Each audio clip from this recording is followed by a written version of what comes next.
Basement, level vibes with another one, straight up, blackness aye. Who tell the truth? Mark Benskop, defend the ghetto youth. Mark Benskop, radio station is the fruit. Mark Benskop, straight up from the root. Mark Benskop, who tell the truth? Mark Benskop, defend the ghetto youth. Mark Benskop, radio station is the fruit. Mark Benskop, straight up from the root. Mark Benskop, I do it for the love, him not do it for no money. Straight up, him attack, educating everybody. Big up my friends and big up my family. Turn on the radio, catch the vibes, it's integrity. Straight up, Benskop stands for unity. One people, one nation, one destiny. Free up the truth in the air, even the blind can see. The deaf can hear, the dumb can talk, the cripple can walk. Boom. Who tell the truth? Mark Benskop, defend the ghetto youth. Mark Benskop, radio station is the fruit. Mark Benskop, straight up from the root. Mark Benskop, who tell the truth? Mark Benskop, defend the ghetto youth. Mark Benskop, radio station is the fruit. Mark Benskop, straight up from the root. Mark Benskop, we have to gather wrong, grab a seat and sit down, pay attention, education, liberation, we have to stand strong. Benskop upon the radio, lively up the program. Everybody call somebody and let them turn and tune and pon the radio and catch the boom song. We boom it up already, we have to boom it up again. Expose and reveal him. Who tell the truth? Mark Benskop, defend the ghetto youth. Mark Benskop, radio station is the fruit. Mark Benskop, straight up from the root. Mark Benskop, who tell the truth?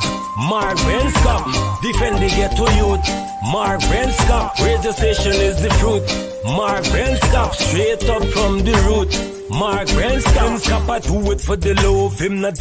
Yeah, my name is Jacinty Caldata Francis Vietnam, and since 1965, I become a voter, and I always place my ex next to the cup. And what they are doing today, I can't take it. So I have no more vote to give to PPP anymore. I'm not going to vote anymore no more. If they have to lose by one vote, they're losing it by data. You could probably, on the maritime area, give Venezuela a channel out to the sea.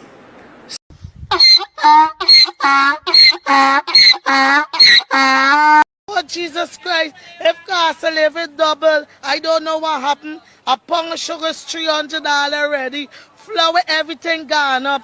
Everything just raising. You gotta get about $40,000 for buy good ration. You gotta get 3 man now. A weekend man, a monthly man, and a How we gonna do a body man walk right now? You ready? Box on, let me go now. Hear me sing now. Body walk, body walk, body walk, everything. Body walk, truck, body walk, body walk, body walk, everything. Body, listen. Body jump, body jump, body jump, everything. Body jump, body jump, body jump.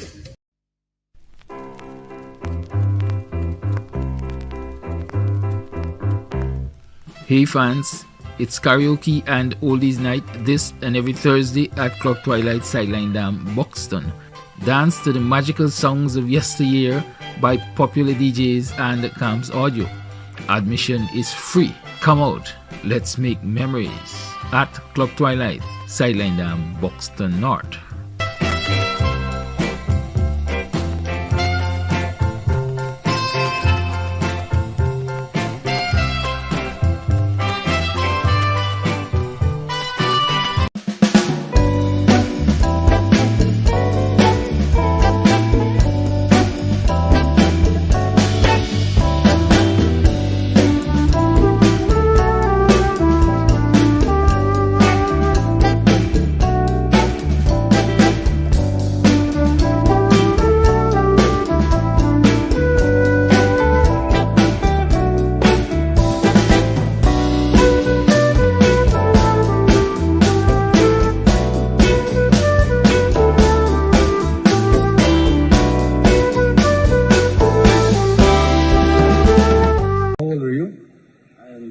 Okay.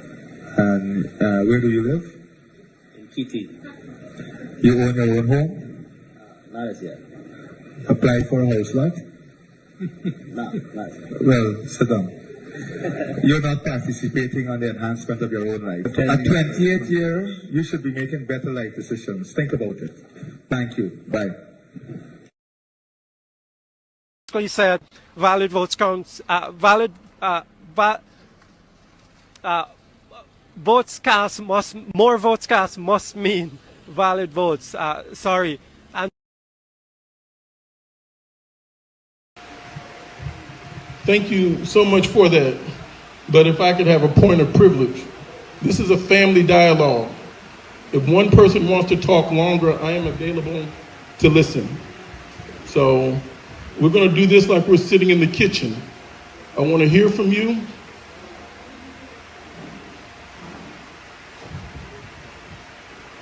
I want to know the challenges. And so I'm not here representing your government. I'm here as a representative from my district, or the 1st District of Illinois, and I want to hear from you. And I hope you would be as candid as you can. Some people are going to take longer because they have more to say, and I appreciate that. So in that spirit, I thank you.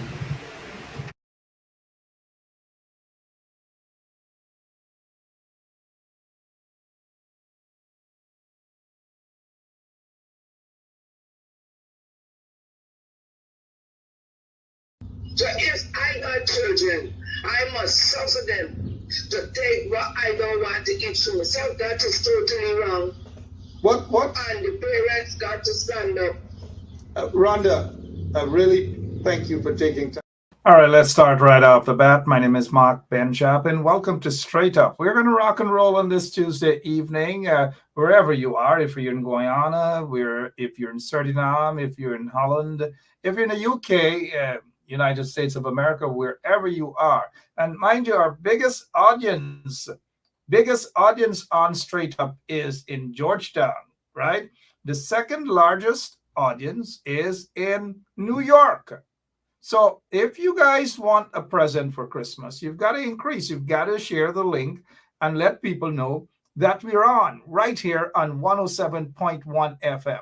And as I would say, kudos to the Georgetown people, or the people in Guyana. Then in terms of the breakdown, we have our second largest audience in Guyana is in Linden. The third largest audience is in New Amsterdam, East Berbice. And so this is good. And we're really happy that you guys are listening all across Guyana, even in Bartica, and folks out in Lethem as well. So let me just say good night to all of you, wherever you are. Welcome to Straight Up. And even the folks in Canada, wherever. Wherever. If you're in Russia, Privet, Kagdila. If you're in North or South Korea, I forget about North Korea, but South Korea, I say Ajima, Ajeyo, Anya, Azeo. And even in Japan, wherever you are. The folks out in India, those billionaire family there with the wedding, they're probably watching us too, because Tom Anderson is on. And just so let you know, we just got a late notice that the former FBI agent, a non-Guyanese, is not going to be on with us tonight, but Tom Anderson is with us. Hey, what's happening? Let's see what's happening in Guyana before we get to Tom Anderson. So Tom, he doesn't miss out on anything. This is what's happening in Guyana. This guy, Robeson Ben, is calling on the police, members of the Guyana police force, not to be corrupt and all. Could you guys imagine, of all person, Robeson Ben? Robeson Ben is talking about corruption. Now, let's break this down for you guys, or remind you guys. Let me remind you guys. The same Robeson Ben. Robeson Ben, yeah, that guy. Guess who worked under him? Oh, yes, Thomas May. She worked under him. Well, in his office, in his ministry, she was the permanent secretary. She was detained by agents of the United States of America law enforcement. And guess what? She was questioned, her phone taken away, and not so long ago, she was sanctioned by the United States of America. Allegations of corruption upon corruption upon corruption right under his nose at the Ministry of Home Affairs. And of all persons, this guy, Robeson Ben, is lecturing. He has the nerve to lecture members of the Guyana Police Force about what? Wait a minute, Tom. You've got to hear this before you come right into the studio. You've got to listen to this, Tom. Police commanders and others who find themselves in authority must not think that arriving at the job, that they need to award and reward themselves and to walk around with plenty gold and diamonds around the neck and the fingers. If they have that, it means there are men who could be bought. Yeah, man, hear that. Cut your nose still watch you. Big up dog them. The whole Savla, man, hear that. Yeah, man, bless them up, man, hear that. One. We never ban for function under corruption. Clean art is a better option. Some boy fi go live in a rubbish pan or a fish tank.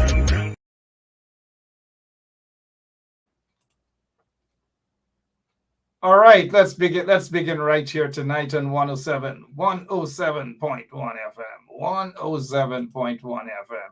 Tom Anderson, good night to you. Welcome. And let me apologize right off the bat for starting off like this. The Minister of Home Affairs, responsible for the police force, and of course, not so long ago, Thomas May, the permanent secretary in his ministry, right under his nose, was, according to allegations, the most corrupt, according to allegations. How do you feel listening to him lecturing members of the Guyana police force? Well, let me welcome you and say good night to you again, Tom. Hi, good night, everyone. Hello, everyone in Guyana. Hello, everyone in New York City, up there in Toronto. Thanks again for having me on. Really appreciate it. Yep, good to have you on, but we're going to get into some stuff. But before that, here is a guy who is the Minister of Home Affairs, and his ministry produced, according to serious allegations by U.S. law enforcement agencies who detained and questioned Permanent Secretary May, who is right there in his ministry, sanctioned by the United States recently in terms of serious allegations of corruption. But this is the guy, Robeson Ben, is now lecturing members of the Guyana police force. Your take on that, Tom? Well, you know, I will say this, and I've called for it, and I've heard other people call for it all around Guyana. Look, I think even if someone has a past that may be shady, or they may have a past where they may have maybe something may have happened where it doesn't seem like they are on the up and up, I still think if they're calling for people to behave better today, I welcome that. I think everyone should. So I won't criticize him if what he's trying to do is improve the situation when it comes to the corruption. He may be a hypocrite, but the thing is I think most people in the positions of government at this point in Guyana have been some way, somehow going across the lines when it comes to how things work over the years. I'm sure almost everyone has. So it's almost like a situation where you've got to give people, I don't know him specifically, but I have to say there has to be some way to give people an opportunity to turn the right way and to pressure others to do the right thing. I don't know if he's the right one, but I'm just saying I think we should be giving people those opportunities, in Guyana especially.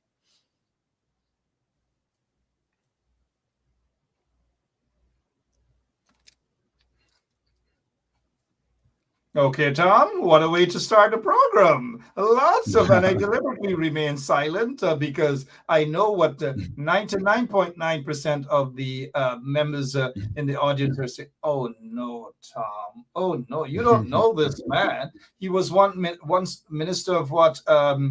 Minister of infrastructure, I believe, and lots of allegations of corruption in that ministry.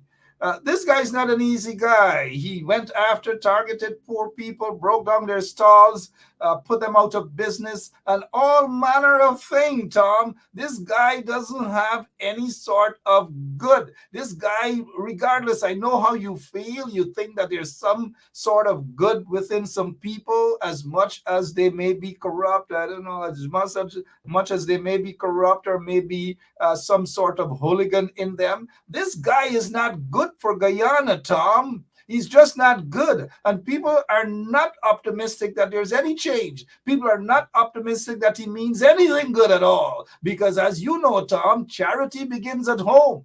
It doesn't make sense that you go out and tell people don't smoke and you're a chain smoker. And just an example. It doesn't make sense that you tell people don't drive your car fast and you drive your car fast. Well, this guy is not an example that anybody should follow, anybody should listen to. And I know most, if not all, of the members of the Guyana Police Force, as much as I agree there are some corrupt elements in the Guyana Police Force, but this is not the guy to be talking about that. This is the same guy who tried to protect the permanent secretary as though nothing really happened. But Tom, this is the guy now lecturing members of the Guyana Police Force, Tom? Well, from what it sounds to me, and I can give you an example on the American side on what this is sort of like, right? So back in the 80s, we had this Cold War going on between us and the Soviet Union.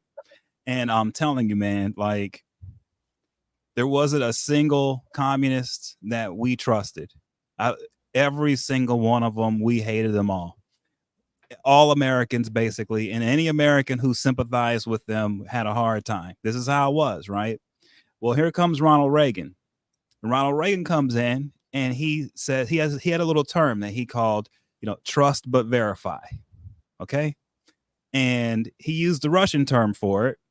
But the whole point was to say that to us, to US citizens, and to, the people in our government who would be working with them, with the Soviet Union, to bring down the Berlin Wall, et cetera, was to say, look, we know in the past that if we look at the past behavior of people in the Soviet Union, there's no way we could ever work with you guys, us Americans.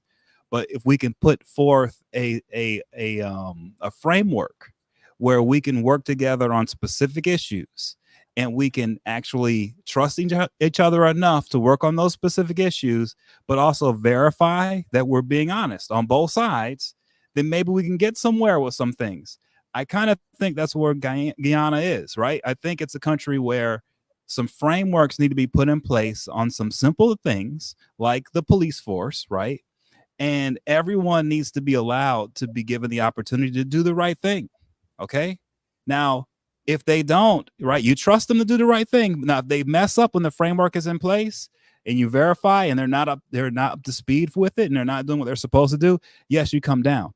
But I think that's where we're at, where a framework has to be designed, and that comes from the politicians. They have to design a framework where everyone who gets involved, we trust them, but we verify. And I think that's what needs to happen, even with Mr. Ropes and Ben and everyone else. As the Russians would say, trust but verify. Prevedere, ne prevedere. Trust but verify.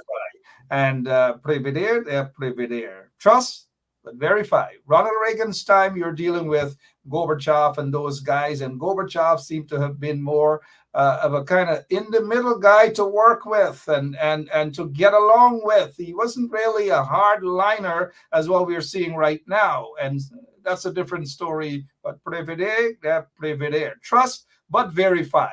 In Guyana, it's totally different. We have a bunch of crooks, a bunch of quote-unquote criminals who are in office. They're facilitating drug deals.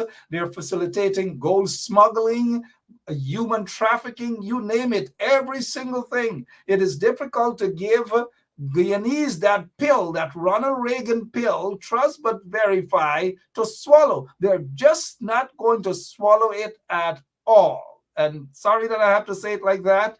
And as we move away from the Guyana Police Force, but Mark, go ahead. Well, it depends on the framework, right? I believe what has to happen is the framework has to be put in place where the people can see it and understand it, and the people themselves can verify that the things are Who's going to put happening the proper framework the in way they place? should happen. If you have a corrupt government, a corrupt system, a corrupt police force for the most part, a corrupt Okay, so judiciary for the most part. This is not painting everybody as being corrupt, but most of these guys in the PPP are corrupt. Who is going to put the framework in place, Tom? Talk to us. Okay, so what has to happen is and this is, we're talking about it now, right? And so people in Guyana have to get together and organize, right, on all levels, and put forth ideas for this framework to the opposition, to the PPP, to their representatives, and they have to push for it. That's what has to happen, right? And so it has to come from the people. The people have to design the framework that they want to propose to their elected officials, and they have to put pressure on them. And if it means striking or shutting down government to force them to attend to what the people are asking for, then that's what you do. But that's what has to happen. Okay, that's what has to happen. And if it happens from the people, then of course it can be verified, the process, because the process is being designed by the people. Fair enough. Gotcha. And when the system use the corrupt political system, when they use the police force to go after individuals, to assassinate individuals through phantom squads and killing squads and so forth, while the citizenry of the country ought to hold any government accountable. And I agree with you 100%. The international folks have to do that as well. They cannot be seen to be condoning these criminal acts by the regime, members of the regime. They have to hold them accountable, sanction them as well. But we're hardly seeing these sort of things. It appears, to the most part, a lot of human rights violations in the country, corruption by senior government officials. For some reason or the other, people get the impression that those acts are being condoned by international folks when it shouldn't be. For the most part. Mark. Well, we're discussing it now, right? You saw recently that the U.S. government put sanctions on a high-level government official in Guyana, and also with Mohammed and them, right? So what you have is a situation where there is progress being made, right? It might not seem so huge. It might seem like, oh, well, it's Thomas Anderson, it is Mark Benschop, and it's people in Georgetown, Guyana listening to this, right? But this is where it starts. This is where it begins, and things are happening, right? And you'd be surprised, okay, if you have the right people coming together with the right intentions, working very hard and working in a concerted way with the right outside help, a lot of good things can happen very quickly, I believe. So I think that's where the people of Guyana should be, is looking towards opportunity. I agree with you 100%, looking towards opportunity. But the people have no hope. They have no confidence. And they're not optimistic that these vagabonds in office, headed by Irfan Ali and Barrett Jackdale and these guys, it's just not going to happen, Tom. It's not going to happen. And that is why it's important that they have a proper government in place that will let me tell you and this. represent all of the people. That's true. Let me just say on the police force side, right, that the police have to have the support of the community. And what that means is that community, if there's a police issue, then the community on the community level, members of the community on the community level have to get together, and they have to get involved with the police force on a local level, and they have to support them. What they have to show is that for any police officers who may be corrupt, wait a minute, the community that we police, they're here with us every day. They're working with us. They're supporting us. We're not going to be corrupt against those people. These are innocent people. They're actually helping. That's what has to happen. And I understand that there are some of these guys, they seem so evil, and they are bad and they are evil, some. But my point is this: the only way it changes is if the community gets heavily involved on the local level. They have to put together community groups who have meetings, who call for the police representatives to show up to the meetings. They have to constantly be there at the police station, the citizens talking to police officers. It has to go on. It has to be a situation where the police force knows that everywhere they go in that community, there are eyes on them, a million eyes. That's how it should be. Not to get them in trouble, but to be there to support. That's how it should be. And if it isn't that way, and if there aren't a million eyes watching every move they make and always being involved with everything they do, then you will have corruption. And that's what's happening, in my opinion. Well, fair enough, corruption indeed, but these things become a reality in a true democracy when there's dictatorship and there's threatening of individuals, when there's assassination of individuals, wrongful incarceration of individuals, trumped up charges of individuals, and so forth. That what you just described there, yes, it works under a true democracy. In Guyana, it's what is considered a dictatorship disguised and seemingly supported by some of them from the outside because of the oil resources and gold and all these different things. Meanwhile, the ordinary citizens of Guyana are being taken advantage of, not by just their elected officials, not by these individuals who have been installed into office, who have been installed into office to do the biddings of mainly outsiders. And then therefore, you have a corrupt government as the PPP, corrupt individuals as Barat Jack Dale and Irfan Ali and those other goons in the PPP. They control the police force, they control the judiciary for the most part, they control every agency in Guyana. And so that by itself is what is considered intimidation of the citizenry. And therefore, when the citizens decide now that they're going to stand up for their rights, guess what happened? They put their big boots on those citizens. And don't get me wrong, I don't believe in intimidation, and I agree with you that people should stand up. But the people should stand up when they get the support from outside forces as well. They're not getting that support right now, other than a sanctions here and there the other day. Tom? Well, I think communities can stand up for themselves and they can create their own groups of watch groups and other things. And I'm not saying this isn't the pressure on the police. I'll give you an example of what I mean.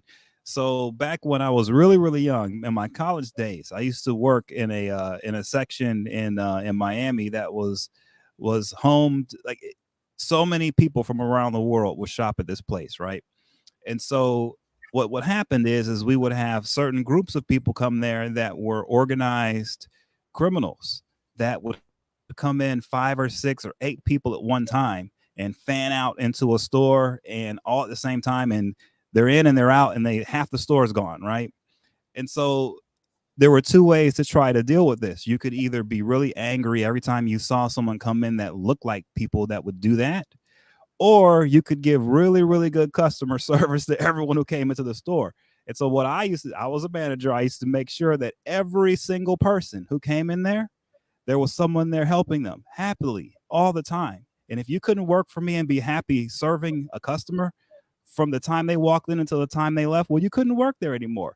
And what that did was, it wasn't intimidating customers. It was actually helping everyone. And guess what would happen? Everyone else would get robbed and I wouldn't. And my whole point is this: when you're dealing with especially police on a local level, the local people, citizens, can get together to form their own groups to discuss the issues of crime in their community. And they can do things like meet with the police, and they can do all the things that you should do to be heavily involved to help the police do their job in the local community so that they know that they have the support of everyone in that community. When you have a situation like that, I'm telling you, it's very, very hard for police on a local level to be corrupt. They still can be, but it makes it very difficult. And I believe that's where it starts if you want to change the spirit and the sort of culture of the policing in Guyana. If you want to change it, it has to start off on the ground level and ground level only. It can't start off at the top from the top down. It has to start off from the bottom up. You know, Tom, that goes well for democracy, and I'm not trying to be pessimistic here at all. But I've lived through those crucial days and murderous days under the PPP dictatorship. There's still a dictatorship there in Guyana, and disguised as a so-called democracy and so-called free elections when that's not the case. It's better said than done. And I agree with you 100%. I live in a country that is obviously more democratic, far more democratic, and freedom of speech and so forth in the United States of America. That's not the case in Guyana. Senior police officers who want to do their job, which is protect and serve, are afraid to do it because of political intimidation and political control by a gangster government, a government that is corrupt, a government that is there to protect drug lords. And the evidence have been there many years. A regime that is there to protect gold smugglers, a regime that is in bed with very, very bad guys, a regime that has been connected with terrorists from Al Qaeda and so forth and so on, a regime that is nurturing human trafficking. We all know that, Tom, and it's Okay. Guyana has been a country that Yes. you've been studying for a long time. How do people muster the courage to go out and confront such a brutal So regime? this is where it starts, and this is why I say it has to start on a local level. Because what happens is when you have that type of a situation, it's usually coming from the top down. And the guys up at the top, they may give orders, but they aren't on the ground actually getting things done, getting their hands dirty. Okay. And when you're Well, let me dealing, just take a pin. Let me yeah, just take a pin when you say the guys them on the top giving orders and not on the ground getting their hands dirty. yeah, You know what, Tom? We've been friends for so many years, but I tell you what, there are a lot of those guys on the top whose hands are dirty. And quick example of a Ronald Godraj who was involved in death squads, killing squads out there. Have those killers targeting individuals and slaughtering them in the streets of Guyana. yeah. A lot What of I these mean, well, guys' hands I are guess, dirty, Tom. They're yeah, I very guess I shouldn't dirty say guys, hands Tom. dirty. What I guess what I should say is they're not interested on with the individual stories of their victims. They couldn't care less. What the people that they victimize, they're just random faces. Okay. But when you're dealing from a local level, the people who are asked from the people at the top who ask lower level officials to victimize citizens, those lower level officials on the local level, they can't view the victims like they're nobody. They're not faceless. You know why? Because they know who these people are, because they live with them. They're in the same area, the same community, and that's what I'm trying to explain. If you want to change a culture, you have to start at the local level. Why? Because at the local level, you have a situation where if the police on the local level trust the community that they are overseeing more than the people above them, then you can have a situation where the police can show to a reporter or to a community activist evidence of what the people up above are doing that is evil.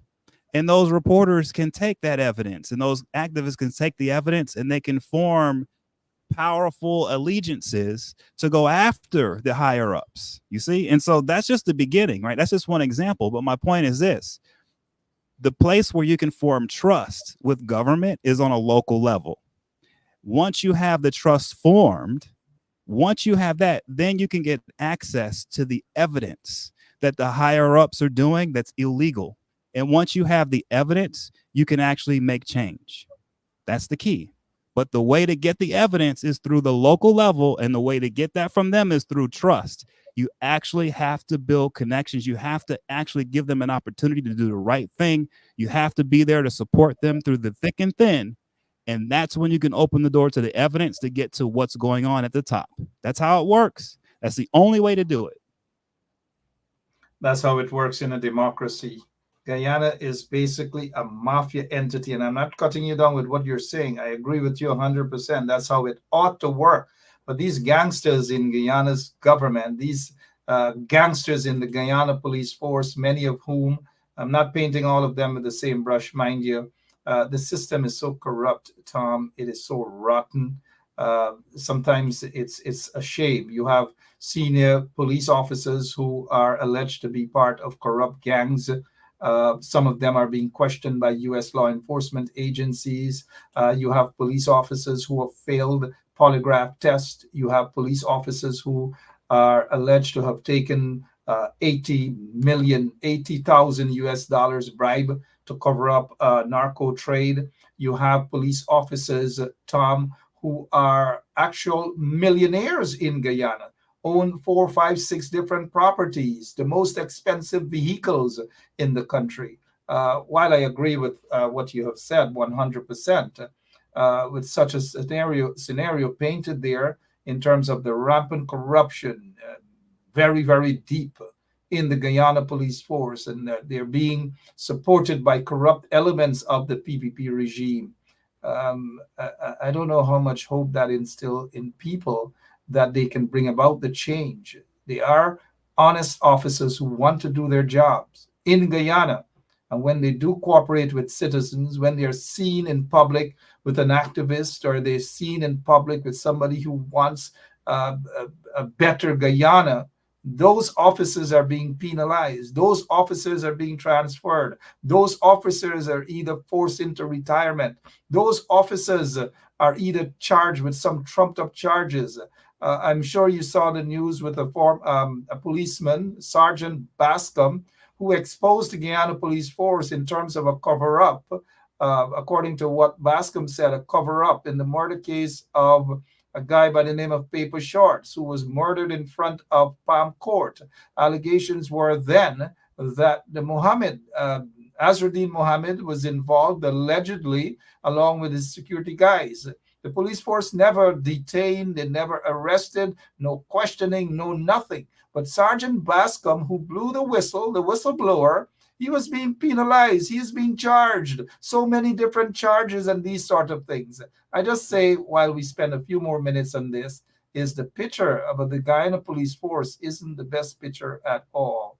And while I agree with you in terms of the way forward and having these groups in Guyana currently under the PPP regime, citizens do not know who to trust, especially in the Guyana police force. So they just don't trust the government. Okay, so this is all you need. Okay, you only need one local level municipality throughout the entire nation to do what I'm saying. Just one.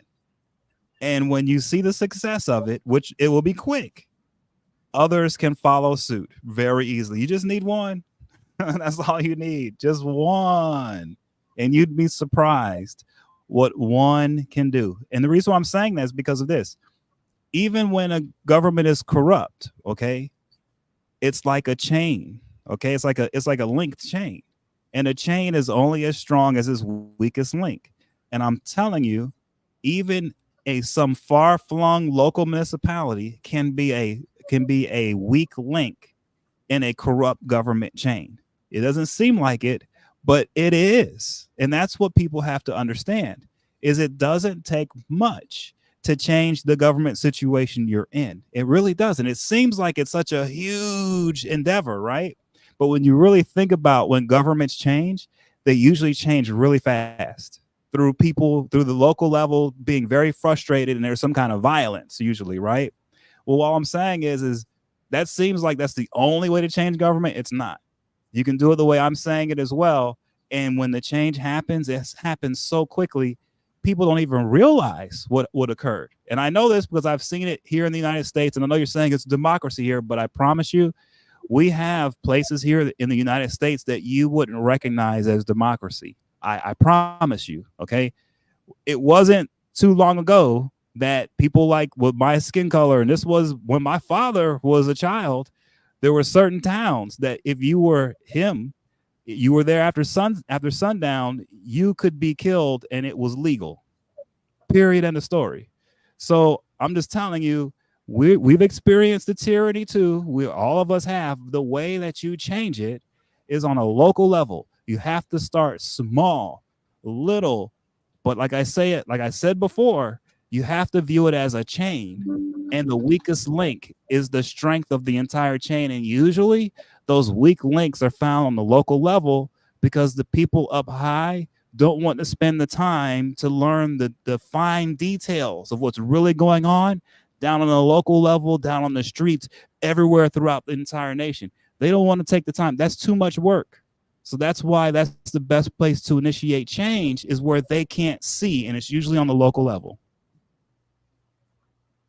Absolutely. If you're now joining us, Tom is with us here. And of course, you mentioned back when your dad was growing up and what folks, his skin color and persons of color, Black folks, African Americans, and others as well went through. And that's so long back also in 1989, there was a case, Yusuf Hawkins, I believe, or out in Bensonhurst. He was beaten as a result of his skin color. He was a teenager. And so we see these things, yes, happening still, pockets, and so forth and so on, still happening. Well, these guys on the screen, that's the guy in the tie. All of them have on tie, the burgundy tie, with Hicken. And by the way, Tom, in case you haven't recognized that guy looking as though he's all dressed for the circus, that's the acting commissioner of police. Rest assured, that's the acting commissioner of police, all dressed up, prepared for a circus. The guy next to him is a controversial guy, Rabindranath Budra. This is a guy back in 2017. There was a plane, and I know you like to trace these planes and the bust and so forth and so on, Tom. Allegations are that he, along with others, collected $80,000 bribe to let some of those guys run away. Run away. Allegations, mind you, allegations. I just want to make this politically clear. Allegations of $80,000 bribe. One of those guys on the plane said to have been an operative of some sort of U.S. law enforcement agency, but that's okay. But this is the same guy. This is the guy that is tapped to be the next commissioner of police. This is the guy. The PPP wants him. They placed him at special branch, as controversial as he is, on radar of law enforcement agencies. Yep, maybe the DEA, who knows? But this is a guy who failed his lie detector test, his polygraph test. Every single thing that the PPP does, it doesn't instill any hope and no proper future for Guyana, whether for law enforcement officers or whether it's for the entire country. There's no hope, absolutely none. And so it's a sad case, if this is accurate, that the next commissioner of police will be this guy, Rabindranath Budra. Sad case for Guyana. Let's move away. Your neck of the woods. I see you're smiling. This guy's been, well, he has been found guilty. Found guilty, I believe, in what? 12 or 16 charges? 16 charges. 16 charges. Tom, what's going on? I know this is your guy. I know this is your baby. This is something that you worked on. But I'm wondering what's happening with this particular situation as we talk about corruption. Here is Tom. Watchdog. I'm Tom Okay, so this is Senator Bob Today we're Menendez. just going to go over a couple things. We're going to go over Trump's VP pick and who I think it should be and who I think it will be. And we'll also talk about. Well, we will talk about the Trump VP pick shortly because you predicted it, actually. Kudos to you.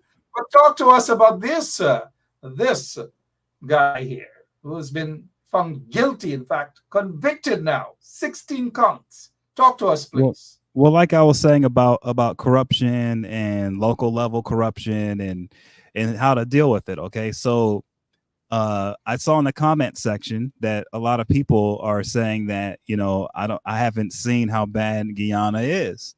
That if I visit there, I will really understand how bad it is. But, you know, here's the thing. Okay.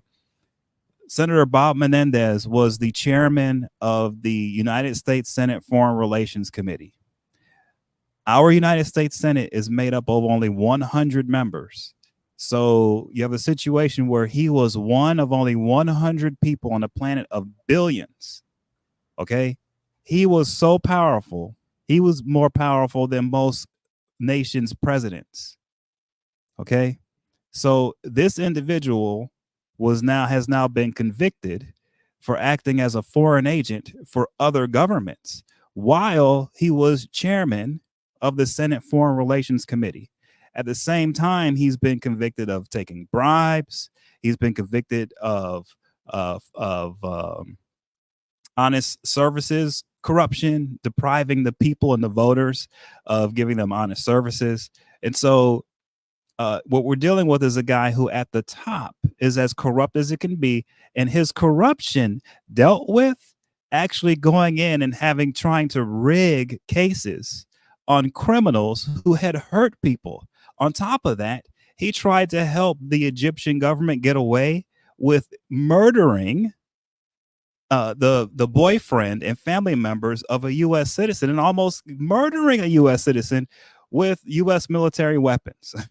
So this is what we were dealing with someone all the way at the top, as corrupt as you could imagine, almost untouchable. This is the third time he's been in trouble. It's the second time he's been indicted for corruption charges. He's finally been convicted, but it took forever. I've been dealing with this one case since 2009, 2010, 15 years, right? So that's what it takes when you're dealing with corruption, when it's at the top, okay? And all of this happened because me and other reporters, we worked from a local level down at the bottom to unearth his corruption through people that were whistleblowers, through our own research. And that led to front page stories and major publications that put enough pressure on the Justice Department and that community, who didn't want to go after this guy now, but it put enough pressure that they finally went after him. And it took a long time, but it worked. And so what I'm saying is I've experienced this firsthand. When I speak to everyone in Guyana about this, about changing a culture of corruption, I know how to do it. I've been a part of it. I've helped do it. And this is a perfect example of it with what's going on with Senator Bob Menendez. Perfect example indeed. And let me just say kudos to the work that you have done, you and others. This is the same guy who had a lot of things to say head of the this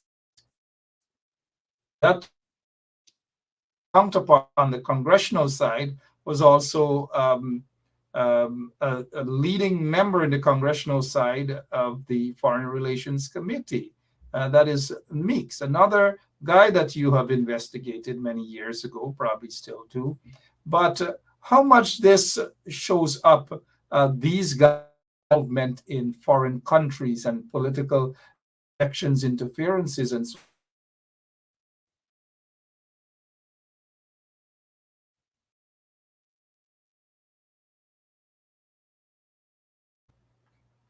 I'm sorry, you broke up a little bit, but so there. What I've and the evidence.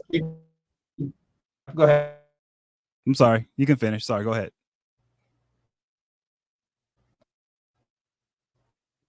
Well, what I've noticed and what what I've seen with this, especially with someone like Bob Menendez, and this is significant because when you think about his position as chairman of the Senate Foreign Relations Committee, he was the chairman doing these corrupt deeds with these foreign governments when Putin decided to do this special operation and attack Ukraine. And so when you also, the October 7th attack, the Hamas attack on Israel happened while this guy was in a position of he was still in the Senate, but basically had already damaged the Senate and especially the position of foreign relations. So in that committee. And so what you have is a situation where possibly we have a sitting senator who is responsible for the United States foreign policy, where our government relied upon him and his staff to direct our foreign policies in nations like Guyana and Venezuela and Cuba and Ukraine. And when he was being that corrupt, what he was basically doing was greenlighting corrupt regimes in places like Guyana to do corrupt things, because they knew that that the guy over here in the United States who was in charge of a lot of our policy towards their nations, he was corrupt. He's corrupt. And they knew he was corrupt because he was taking gold bars and cash and stuffing it in shoes in his closet. He wasn't hiding it, right? And so I can tell you for a fact that my work on this, a lot of it had to do with him, with what he was doing to nations around the world. by allowing regimes around the world who are corrupt to feel confident in abusing their own people, because they knew that this guy who was in power over here was one of the most corrupt people in the world, right? And so I'm just telling you, the story isn't over with a man like him. I promise you, he's used his power to get innocent people thrown in jail. Probably people have died because of this man. He probably has so much blood on his hands, it's not even funny. And that's why he was found guilty on all these counts by a New York jury, because no one was buying his excuses. And this is serious business. So at the end of the day, I'm doing what I can on our side here in the United States to help nations like Guyana to clean up their corruption by making sure that we don't have people in positions of power here that are so corrupt that they encourage corruption in your nation, right? So that's how this works. I can see it. I've been on this now for 15 years. That's why I can understand the situation in Guyana pretty well, because I can see how the people here in the United States who had influence over your nation, I know what kind of influence they had and what they were encouraging. So I understand our hand in some of the problems that you all are facing.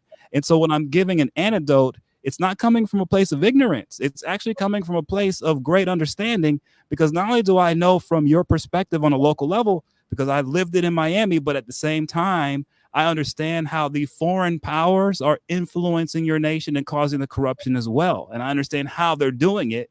And so that's where I'm speaking from when I give the advice. Yep, corruption indeed, interference in politics in foreign countries, and working with foreign governments to continue to oppress the citizenry. Menendez had much to say about the Guyana elections, and while doing so, allegations that he was collecting gold bars and all manner of things from other countries. We don't know if some of those gold bars are actually from Guyana.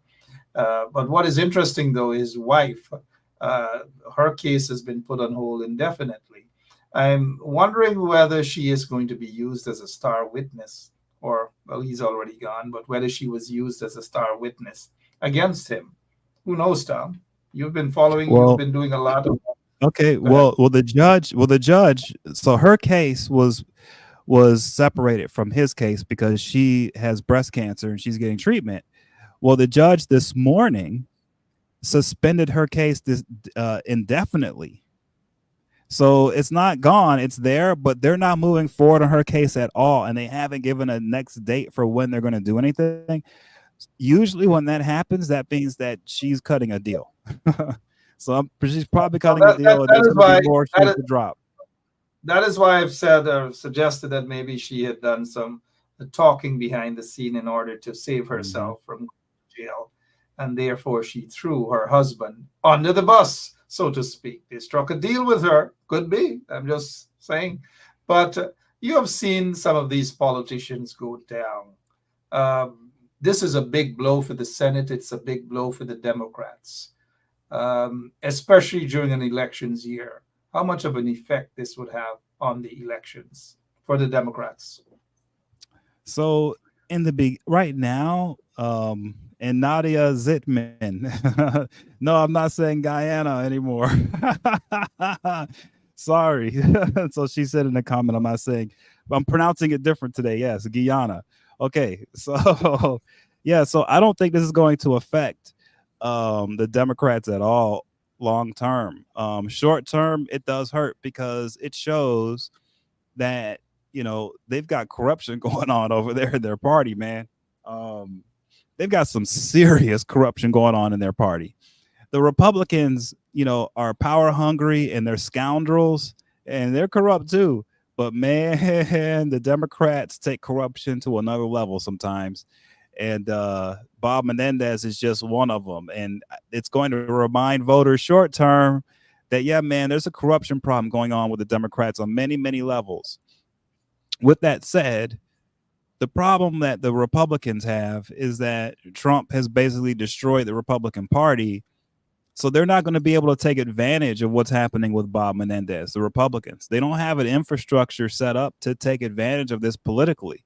So this may hurt short term the Democrats, but long term it's not going to have an impact on the elections because The only way to have an impact is if your opponent forces an impact.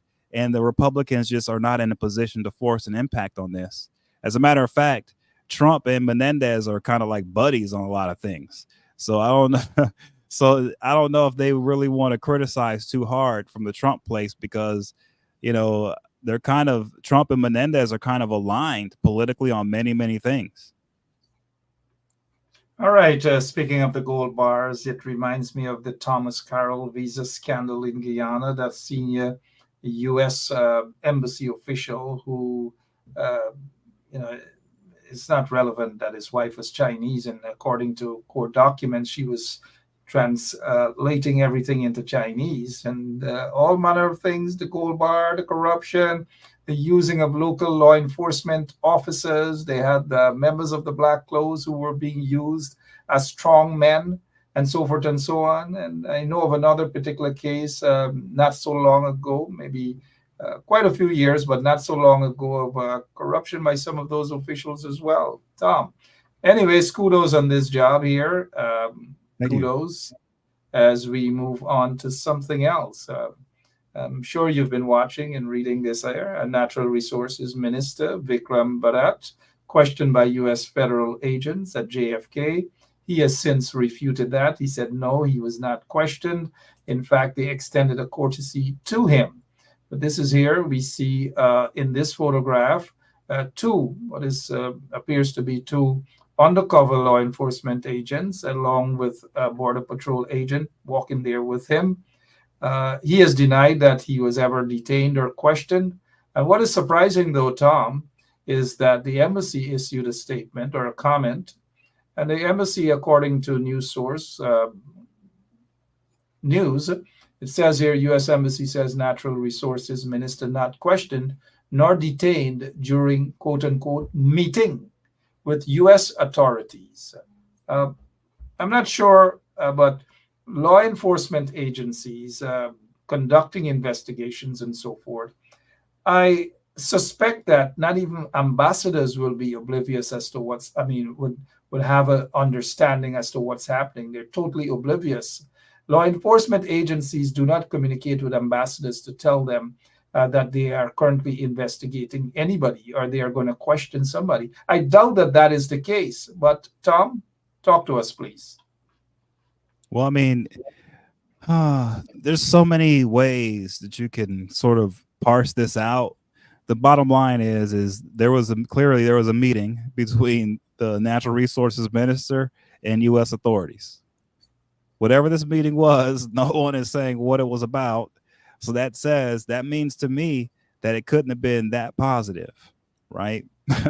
So with that said, I'm not surprised that such a meeting would be happening, because I think at this point, because of what's happening on the international stage geopolitically, that time is of the essence, and because of what's happening, especially next door in Venezuela, I don't think anyone is in the mood anymore of giving the government and the government in Guyana time to like play games and to wiggle out and say some good things, but not get their ship corrected, right? Not get everything organized and in order. So I believe this is just another example of outside forces trying to hold the government of Guyana's feet to the fire, to make sure that they understand clearly that change has to occur on all levels, that there needs to be transparency, there needs to be accountability, and no one's going to be taking no for an answer on it. So either they start, shaping up, or the pressure is going to continue to mount, which will be people getting detained, which will be more people getting sanctioned. It will get worse and worse.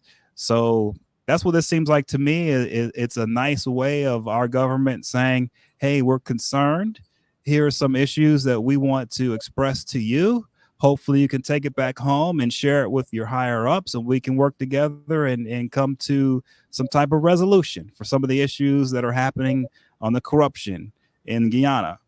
I think that's what this looks like, and hopefully that's how it's handled, because everyone in Guyana could use our help right now dealing with the corruption and getting a system in place that helps everyone. All right, 5 minutes after 10 o'clock, Tom Anderson here with us, a guy who loves Guyana. Guyana loves Guyana so much that he's been paying attention to what's happening for a while now. But let's shift back over to the United States of America. Many people have read about assassinations, and many people have read about assassination attempts and so forth. John F. Kennedy's assassination, you saw it there. It wasn't televised, but we did see the video footages of the assassination of JFK, John F. Kennedy. And then in the 1980s, there was the attempted assassination of Ronald Reagan. And then not so long after that, we saw George W. Bush, not senior, but junior. Well, not an assassination attempt, but a shoe, a pair of, what is it, a left side of a shoes was actually thrown at him. That's not an assassination attempt, but we just say that we saw these things publicly.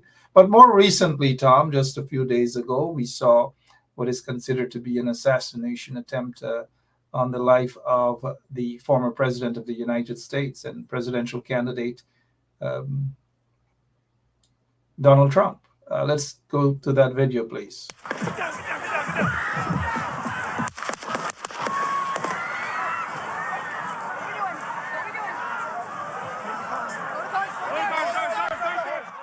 We're watching here live this event happening over in Pennsylvania, and it seems like popping sounds over in the background. We've had the Secret Service members kind of have a former President Donald Trump duck there from the podium. I'm going to pump up the audio so we can keep listening into this happening right now.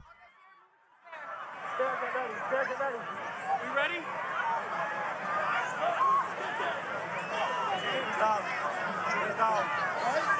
Are we good? Shooters down. Are we good to move? We're clear. Let's move. We're clear.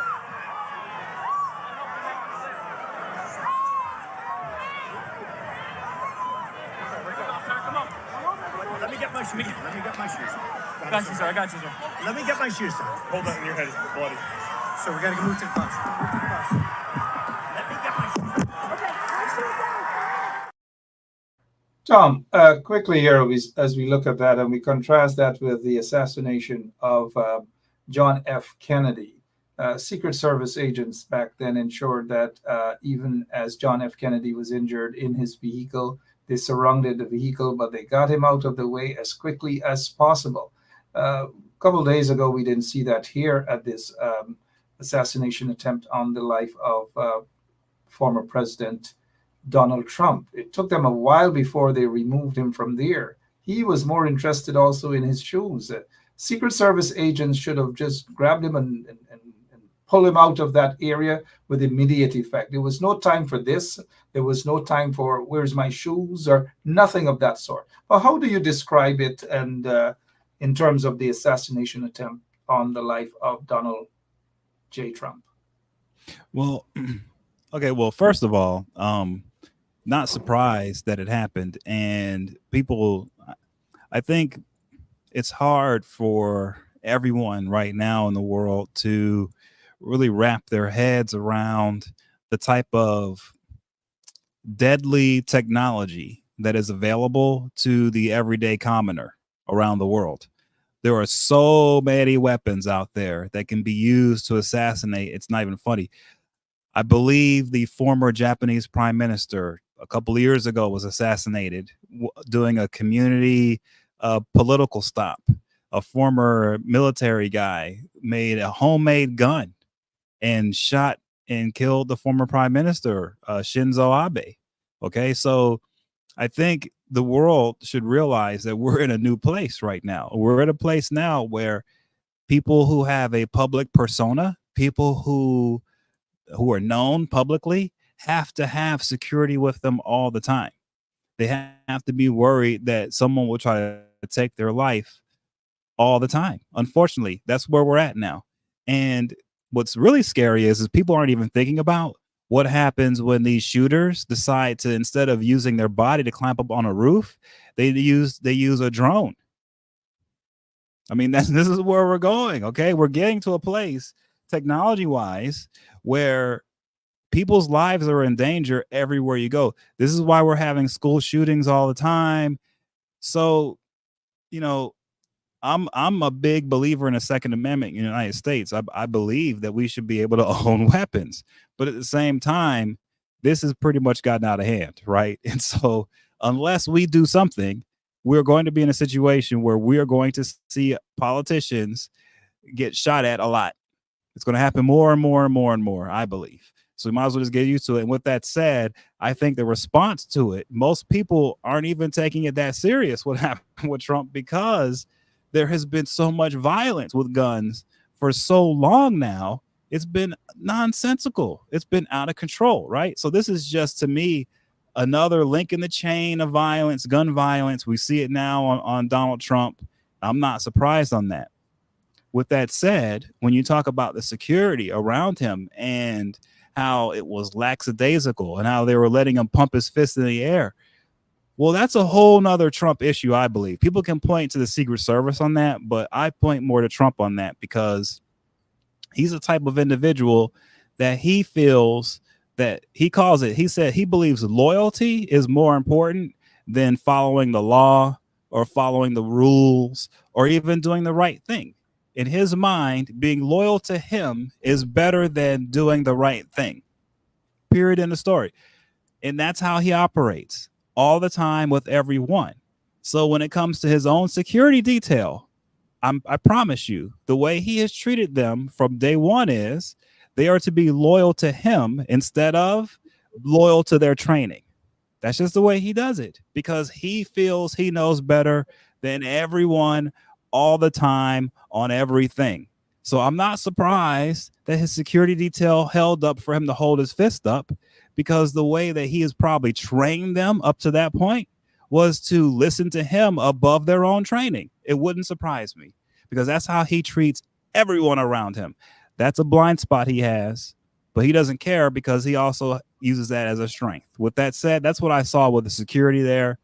I think going forward, there will probably be more attempts. I'm sorry. This is the time and age we live in now.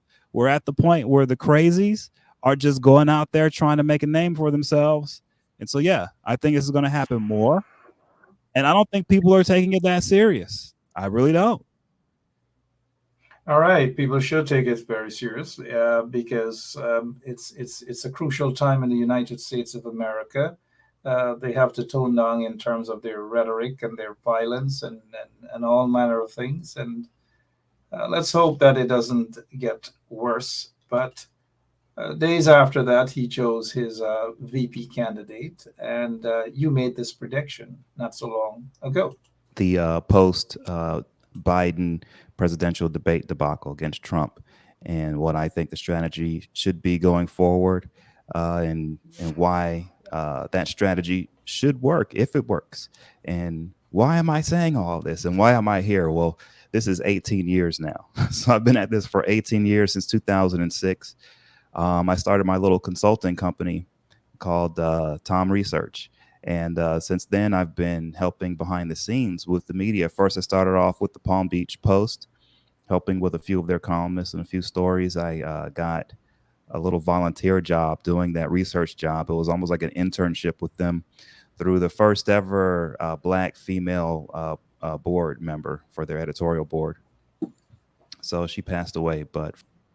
So, Tom, we heard you there giving a background in terms of starting and being at this almost 20 years. But in that very podcast, you predicted that Vance will be Donald Trump's choice.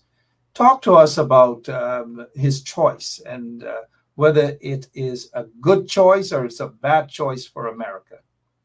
Well, the choice for JD Vance, yeah, I predicted he'd pick him 9 days ago, and it was on that video there at the 7-minute and 25-second mark. I knew he would pick him because, like I was saying just before, Donald Trump places loyalty above all. Period. End of story. Especially since he had these cases in New York, the criminal corruption stuff, all that stuff. He's all about loyalty now. And so when you look at a guy like JD Vance, Trump and everyone around him looks at JD Vance as the most loyal guy available. Now, I'm not going to say that he's the most loyal guy. What I will say about JD Vance, and this is what I said 9 days ago, is he's a guy who will not stand up to Trump. He's a guy that will basically act as a puppet and will just say whatever he's told. Okay? That is what loyalty is in the mind of Donald Trump, is you become his puppet. And for the rest of your life, for the rest of JD Vance's life, he will have Trump people, handlers, telling him what to say forever. Even when Trump is dead, passed and gone away. When someone asks JD Vance 30 years from now, hey man, what was it like being the vice president for Donald Trump? There will be Trump handlers telling him how to answer that question. That's just how it goes. So JD Vance's sacrifice for being the vice president for Trump is he can no longer have an original thought or do anything out of his own mind ever again, or say anything. Everything he does has to be given to him and directed to him by Trump and by Trump's people, and nothing less will be accepted. And that's why he was picked. All right. And you did say this about 9 days ago. Again, kudos. Who just refused to talk to him or refused to take his endorsement. I think Rubio is the only one who can do that. So that's the other reason why I say Rubio is the best pick. Now, will they go with the best pick? I doubt it. Right? They're the way they work and the way they do things tends to be just like gamesmanship and meme things, and it's all just like hocus pocus, smoke and mirrors. It's not really much. There's not a lot of there when you're talking about the stuff surrounding Trump, the apparatus there. It's just not there. So when they make their picks, it'll probably be like a guy like JD Vance. They won't even be thinking about how he fits in. All they're thinking is that they can basically control him, and that works because they're the brains behind whatever they think they're doing.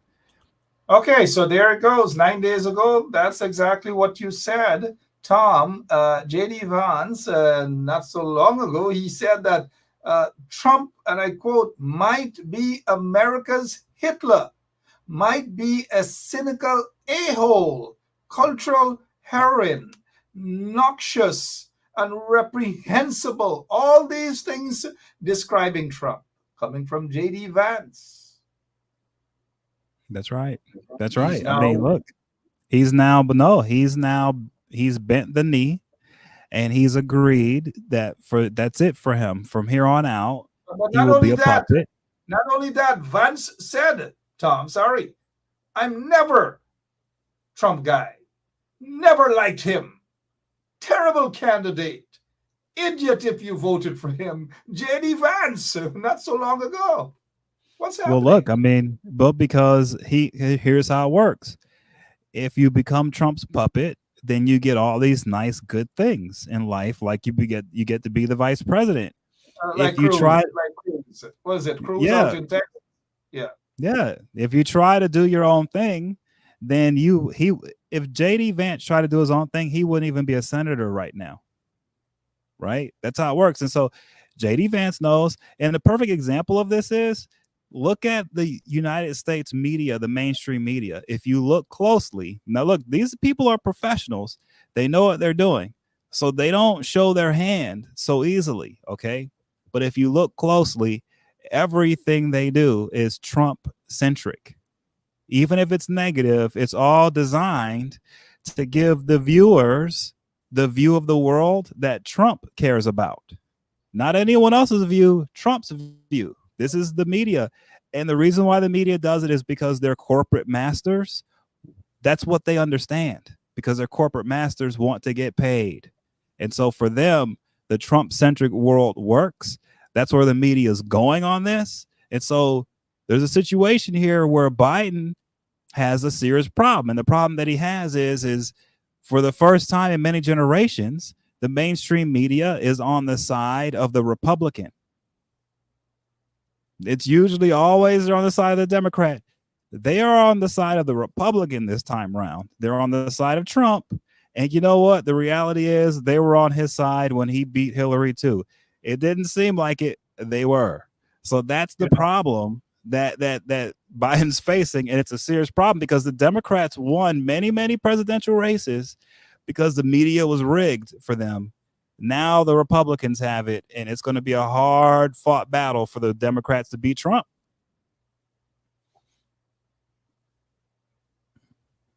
All right, we're seeing that. We're seeing some mainstream media that was supposedly leading towards the Democrats. I don't know what's happening there, but they made a big hullabaloo about the debate and the fact that I'm of the view that despite Biden and his speech and so forth, I'm of the view that he beat Trump in that debate.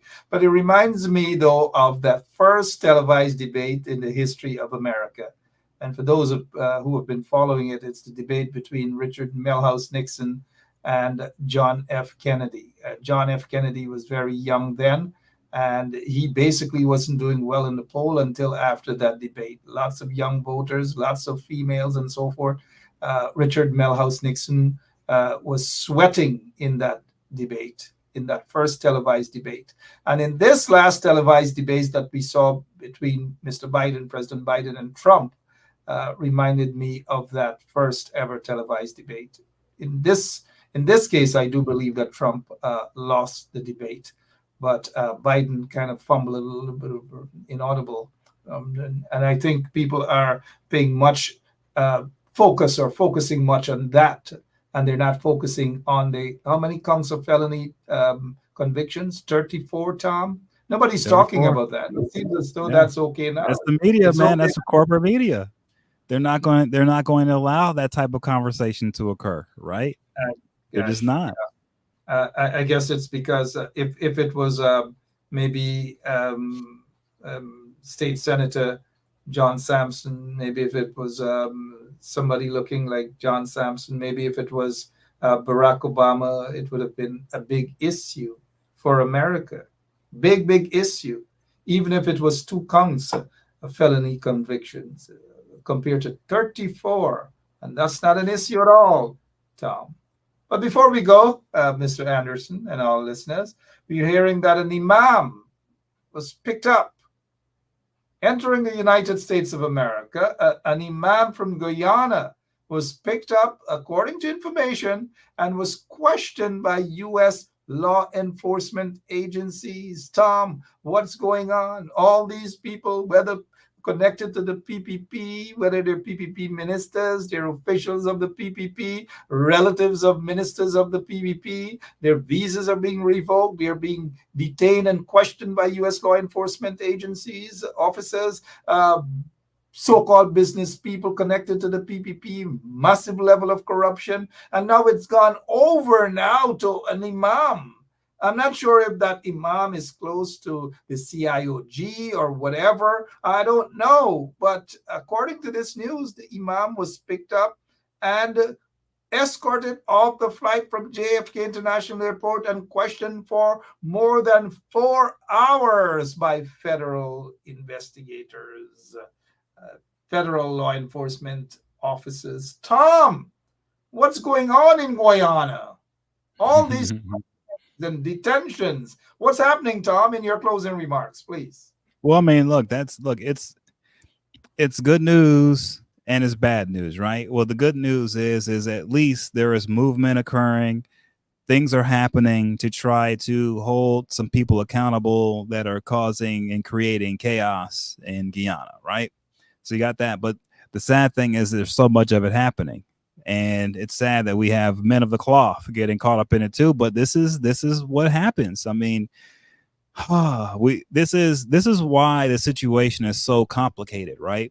Because the corruption in Guyana, it extends from the fishermen all the way up through the imam to the highest government officials. Like everybody gets caught up in it, right? Like a big net. And so that's the issue you've got. And like I say, I believe, and I've seen it in practice, and this is what I'll finish on, right? I truly believe that all politics are local. And it doesn't matter if the government is a democracy, if it's communist government or whatever it is, if there is a political system in place, whatever type that there is, all of it is always local. That's where you're going to make the changes. And that's where it has to happen in Guyana. It can happen, fortunately, because we've got great technology these days to be able to organize out in the hinterlands, even if you have to out there. So the point is I'll get back to, and I'll continue to get back on this, is local level adjustments, local level transparency, local level government being run properly is what leads to an overall national system that works for everyone. But it has to start at local level. And I think when you look at imams getting in trouble and things like that, that proves my point even more. When you have a society that's getting hit with corruption within every facet of the society, the only way to tackle it and get it right is to start off at the bottom and to do it slowly and do it the right way. Well said. Thank you so much, Tom, for your time. Imam arrested, detained, and questioned, according to information. I put my last dollar that Imam is connected to either the GIS. I'm not painting any religion organization. It's either the CIOG. I'm told that a lot of members of the CIOG, which is the Central Islamic Organization, and another Islamic organization that's located on East Street that is said to be connected to the Mohammeds, according to information, mind you. Lots of imams and even higher ups in the CIOG and the other Islamic organizations there in Guyana, they're under the microscopes of U.S. law enforcement agencies. I'm not sure if, let's say, for example, Tom, the husband of the sitting director of public prosecution, whether if he travels to the United States of America, if he also will be detained and questioned. I don't know. I don't know if the DPP herself would be detained and questioned if she were to travel. I just don't know. But things are getting where they ought to be. Things are getting where they ought to be. Tom, thank you so much for your work on Menendez. Thank you for you predicted the Vance pick. You did a lot of predictions. I want you to predict the next move and who is going to be arrested next in Guyana. But not now, though, Tom. Thank you so much, as always, for your time, my friend. Appreciate it. Thank you, everyone. Thanks for having me again. Good night, everyone. Thank you, Tom. Tom Anderson there for you guys. And guess what? My name is Mark Benchap. Lots and lots of detentions, right? Interrogation and picking up and taking them off the plane and questioning them and revoking their visas and all manner of things. The corruption is rampant in the PPP regime. It is rampant. An imam, according to information, I don't know if the U.S. Embassy going to issue a statement to say it's not true, right? The regime is quiet about it, but the U.S. Embassy issued a statement on, I don't know what was the relevance of that statement, but they issued something about the Natural Resources Minister, the controversial Natural Resources Minister, who is said to wanted some sort of deal, allegations again, some sort of deal for $40 million US. I don't know, Vikram Bharat, what's up with that $40 million US land deal through some subcontractor to Exxon? What's going on with that? Allegations, mind you, make it clear, allegations. But now we're hearing that an imam was taken off the plane, detained by FBI agents and other law enforcement officers. And after that, according to information, his visa revoked and he was deported. He was sent back. CIOG may have to issue a statement whether that imam is connected to them or not. But for now, guess what? My name is Mark Benchap. Hey, one of the things, the Chinese guys are busy. They're busy at every function. They're the police function there. And there it is, that guy who's dressed as though he's attending a circus. That happens to be the acting commissioner of police of Guyana. His name is Clifton Hicken. Another controversial senior police officer acting as top cop. Very controversial. Extremely controversial. We're told that he has just a couple of days left on the job. And watch out, you may have a guy by the name of Rabindranath Budram, right? If not Budram, it'll probably be Kareem Baksh. But in closing off this hypocrite, this Nimakaram, there he is, Robeson Ben, is talking about corruption in the Guyana police force. Robeson Ben has to focus on corruption in his office.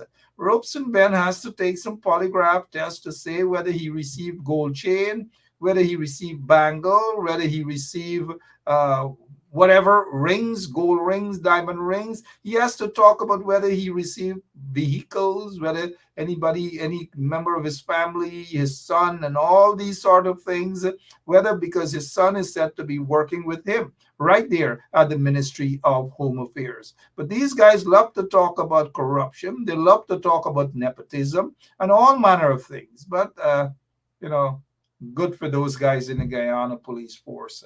They all love to do the biddings of a corrupt regime.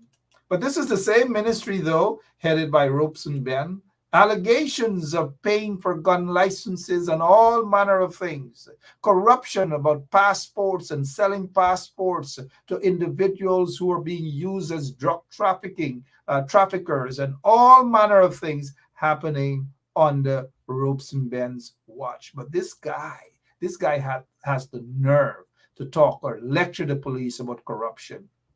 Mayor was right under your nose. Talk to us about that sort of corruption. Massive level of corruption, Robeson Ben. Get the hell out of here. Just go. Just go. And don't come back no more. My name is Mark Benshaw. I'm out of here. See you tomorrow. Same place, same time. Right here on 107.1 FM. God bless you. So long. Yeah, my name is Jacinty Caldata from City, Vietnam. And since 1965, I become a voter. And I always place my ex next to the cop. And what they are doing today, I can't take it. So I have no more vote to give to PPP anymore. I'm not going to vote anymore no more. If they have to lose by one vote, they're losing it by data. Oh, Jesus Christ, if cost of living double, I don't know what happened. A pound of sugar is $300 already. Flour, everything gone up. Everything just raising. You gotta get about $40,000 for buy good ration. You gotta get 3 man now. A weekend man, a monthly man, and a fortnight man.